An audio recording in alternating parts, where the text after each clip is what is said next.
새로운 한 주도 주님의 은혜와 평강이 여러분의 삶 가운데 가득하기를 축복합니다. 오늘 본문은 이사야 36장입니다. 히스기야 왕 제14년에 아시리아 왕 사네립이 올라와서 견고한 유다의 모든 성읍을 공격하여 점령하였다. 그래서 아시리아 왕은 라기스에서 랍사게에게 많은 병력을 주어 예루살렘의 히스기야 왕에게로 보냈다. 그는 빨레토로 가는 큰 길가 윗저수지의 수로 옆에 주둔하였다. 그때 힐기야의 아들 국내 대신 엘리야김과 서기관 셈나와 아삽의 아들 역사 기록관 요아가 그를 맞으러 나갔다. 랍사게가 그들에게 말하였다. 히스기야에게 전하여라. 위대한 왕이신 아시리아의 임금님께서 이렇게 말씀하신다. 네가 무엇을 믿고 이렇게 자신만만하냐? 전쟁을 할 전술도 없고 군사력도 없으면서 입으로만 전쟁을 할 수 있다고 생각하느냐?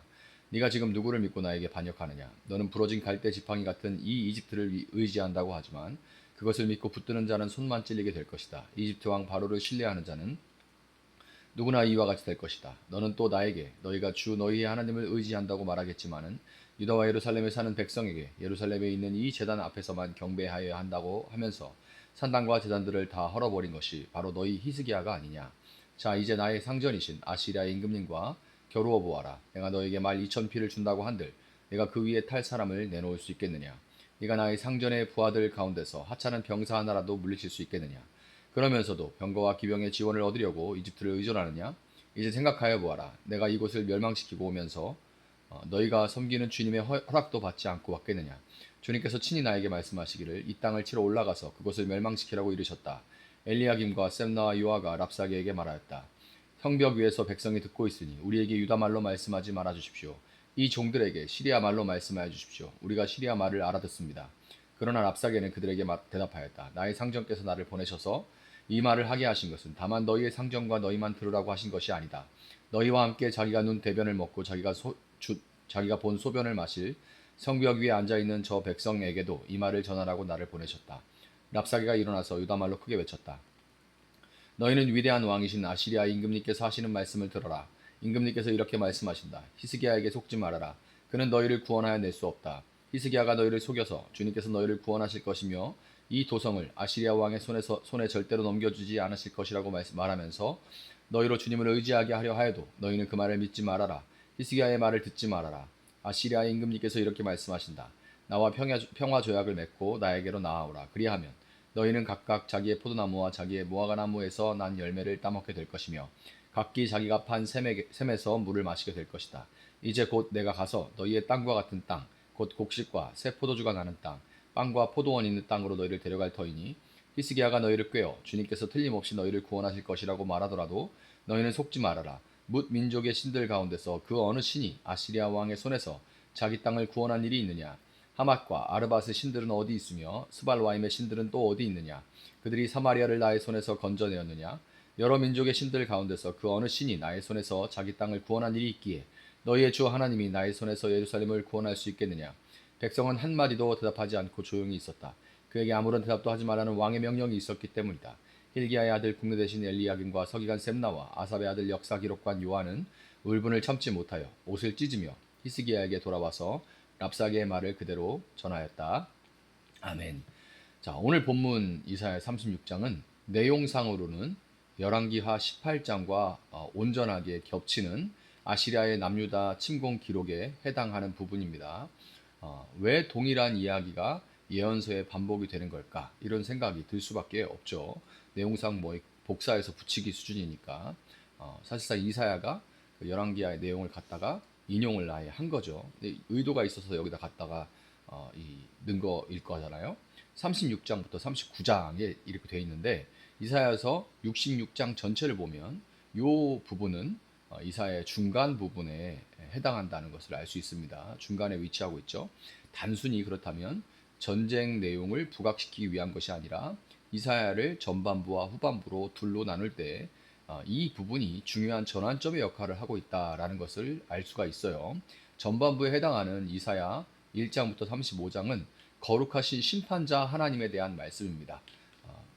굉장히 준엄한 하나님의 이제 심판에 대한 이야기들이 계속해서 나오죠. 또 열방과 유다를 향한 하나님의 심판이 이 1장부터 39장까지의 막 35장까지의 막 선포가 되면서 인간의 교만과 불순종이 어떻게 무너지는지를 보여줍니다. 후반부인 이사야 40장부터 66장은 거룩하신 하나님 구원자 하나님에 대한 기록이 나옵니다.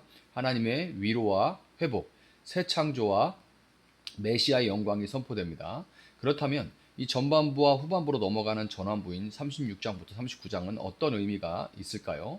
바로 심판과 구원 사이의 다리와 같은 역할을 하면서 하나님의 백성이 어떻게 현실의 역사 속에서 그 심판과 구원을 경험하는지를 보여주는 거예요. 아시리아의 침략을 맞닥뜨린 히스기야 왕의 이야기는 믿음의 모범과 동시에 인간적인 한계를 드러내주면서 결국 우리의 시선을 영원한 왕이신 예수 그리스도께로 인도함으로써 이사야서의 주제를 부각시켜줍니다. 히스기야 왕은 남유다 역사 속에서 보기 드물게 신실한 그런 개혁자였죠. 그는 산당을 헐고 우상을 깨뜨리고 모세 때부터 내려오던 노뱀까지 부숴버리면서 그것을 누후수단이다 이렇게 부르게 할 정도로 하나님만 섬기게 하는 그런 개혁자였습니다. 그의 개혁은 두말할 것 없이 하나님께 대한 순전한 믿음의 표현이었습니다. 그런데 놀랍게도 바로 그런 종교개혁 이후 아시리아의 대군이 예루살렘을 포위하는 일이 벌어져요. 자, 우리는 쉽게 이렇게 생각하죠. 하나님을 잘 섬기면 평안이 찾아올 것이다. 잘 될 것이다. 이렇게 생각을 하는데 그러나 히스기야의 개혁 직후에 닥쳐온 아시리아의 침공은 참된 믿음은 오히려 더 큰 시험을 통과해야 한다는 사실을 잘 보여줍니다. 랍사게는 예루살렘 성 앞에서 이렇게 외치죠. 너희가 믿는 여호와가 너희를 건져내시겠느냐. 단순한 어떤 조롱을 넘어서서 하나님의 이름에 대한 조롱입니다. 모욕이죠. 오늘날에도 세상은 비슷한 소리를 냅니다. 기도한다고 상황이 달라지겠느냐. 하나님을 믿는다고 직장 문제, 가정 문제 이런 게 해결되겠느냐. 기도한다고 밥이 나오냐, 돈이 나오냐 이런 얘기하죠. 믿음을 붙들고 개혁을 시작하면 세상은 반드시 우리를 시험하고 조롱합니다. 또한 랍사게는 10절에서 이런 말도 하죠. 이제 생각해봐라. 내가 이곳을 멸망시키려고 오면서 어찌 너희가 섬기는 주님의 허락도 받지 않고 왔겠느냐. 주님께서 친 나에게 말씀하시기를 이 땅을 치러 올라가서 그곳을 멸망시키라고 이르셨다. 자, 이게 랍사게가 한 말이에요. 하나님의 이름을 도용하고 있죠. 자, 이렇게 될 수 있어요. 일이 이렇게 된 게 하나님 뜻 아니겠어? 좋은 게 좋은 거지. 좋게 좋게 생각해. 네가 원하는 거를 하나님도 원하실 거야. 네가 하기 싫은 건 하나님도 하기 싫을 거야. 뭐 이런 식으로 하나님의 뜻이 성경에 명백하게 기록되어 있음에도 불구하고 적당히 세상과 타협하게 하는 목소리. 오늘 우리도 하루에도 몇 번씩 듣게 되는 그런 소리입니다. 그럴 때 히스기야는 인간적인 방법이 아니라 하나님께 무릎을 꿇었습니다. 옷을 찢고 굵은 베옷을 입고 성전에 들어가 기도했어요. 그는 이사야 선지자에게 도움을 요청하면서 하나님의 말씀을 구했습니다. 그 기도의 결과는 참으로 놀라웠죠. 하나님께서 하나님의 천사를 보내셔서 아시리아군 18만 5천 명, 그 어마어마한 대군을 하룻밤에 쓰러뜨리셨습니다. 칼과 칼이 한 번 부딪힌 적도 없습니다. 그들이 이집트 병사들이 용병으로 오고 있다 이런 소문을 해서 자기들끼리 그 소문이 퍼지면서 두려움에 그냥 더 늦기 전에 빨리 도망가야 된다. 그러면서 이제 하룻밤 만에 그렇게 도망가다가 자기들끼리 막 치이고 이런 일들이 벌어진 거죠. 참된 구원은 오직 하나님께만 있다는 사실을 역사가 증언해주고 있는 겁니다. 믿음이란 바로 이런 거죠. 위기 앞에서 세상의 조롱 앞에서 내 힘과 계산이 아니라 하나님께 엎드리는 겁니다. 이야기가 여기서 끝나면 참 좋을 텐데 그렇지 못한 것이 너무나 안타깝습니다. 히스기야는 이제 병이 들었을 때 하나님께 간구해서 15년의 생명을 연장받았는데 그 놀라운 은혜를 받고 난 이후 또 이 아시리아의 침공까지 막아낸 이유는 그는 놀랍게도 그 은혜를 잊고 마치 자신이 대단해서 자신의 노력으로 자신이 하나님께 뭘 많이 해서 어떤 대가로 이런 것들을 받아내기라도 한 것처럼 그렇게 자신이 있어서 자신으로 인해서 왕국이 강성해지기로 한 것처럼 교만해졌습니다. 바벨론 사신이 방문했을 때 그는 자기 보물과 무기고를 다 보여주면서 자신의 영광을 자랑했던 거죠. 히스기야는 한때 믿음으로 하나님의 구원을 경험했지만 결국 교만과 변덕 때문에 실패하고 말았던 겁니다. 이것은 우리에게 중요한 교훈을, 영적인 교훈을 주어요. 아무리 신실한 개혁자라 할지라도 인간은 끝까지 흔들리지 않는 그런 굳건한 믿음을 지켜낼 수가 없다는 겁니다. 결국 이사야 36장부터 39장은 우리로 하여금 히스기야를 넘어서 더 크신 왕을 바라보게 만듭니다. 더 크신 왕 메시아를 바라보게 만드는 거예요. 히스기야는 잠시 믿음의 승리를 보여줬지만 영원히 완전하지는 못했습니다. 그러나 예수 그리스도는 십자가에서 끝까지 순종하셨죠. 히스기야는 바벨론 사신 앞에서 교만했지만 예수님은 끝내 겸손히 하나님의 영광만 드러내셨습니다. 히스기야는 한 나라를 구원해내지 못했지만 예수님은 온 세상을 죄와 사망에서 구원하셨습니다. 그러므로 우리의 소망은 히스기야가 아니라 그가 가리키던 히스기야 그 사람이 아니라 또 히스기야가 상징하는 인간의 어떤 재능과 노력과 의지와 이런 것들, 성과 이런 것들이 아니라 그가 가리키던 영원한 메시아 곧 예수 그리스도 한 분뿐이신 겁니다. 오늘 말씀은 우리에게 이렇게 도전하고 있어요. 하나님을 바르게 섬기면 때때로는 더 큰 시험이 닥칠 수도 있다. 그러나 그것은 우리를 무너뜨리려는 것이 아니라 참된 믿음을 드러내려는 하나님의 뜻입니다.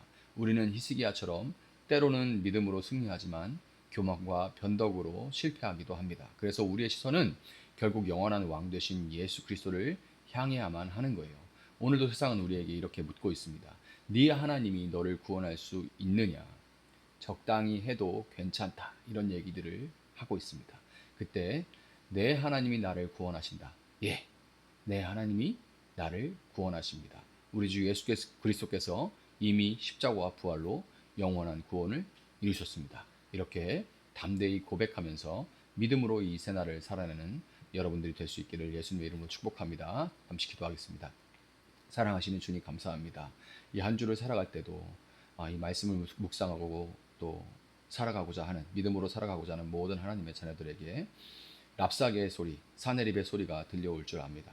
주님, 그러나 우리가 십자가를 붙들고 이미 승리하신 온전한 왕이신 예수 그리스도의 이름으로 나아갈 수 있게 주님 도와주시고 주님께서 행하시는 놀라운 일들을 경험하는 풍성한 그런 한 주가 되어질 수 있도록 주님 도와주시기를 원합니다.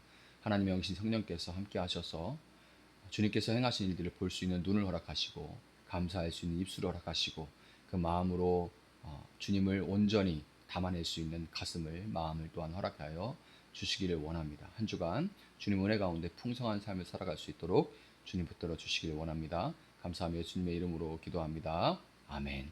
오늘 주신 말씀 붙들고 계속해서 기도합니다.